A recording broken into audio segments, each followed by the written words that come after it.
Sa mga hindi pa nakakaalam, ito pala ang mga naging kasaysayan ni Mar Rojas Teres. Samahan ninyo ako at kilalanin pa natin siya. Si Manuel Mar Araneta Rojas II ay isang kilalang politiko sa Pilipinas na ipinanganak noong ika-13 ng Mayo taong 1957 sa Maynila. Siya ay apo ng dating Pangulo ng Pilipinas na si Manuel Rojas at anak ng dating senador na si Jerry Rojas.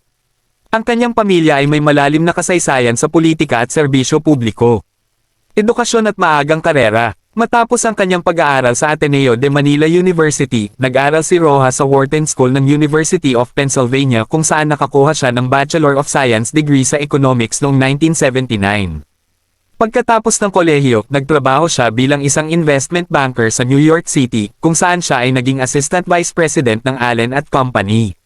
Sa kanyang trabaho, nakatulong siya sa pagbuo ng venture capital funds para sa mga maliliit at katamtamang laki ng negosyo. Pagsisimula sa politika. Noong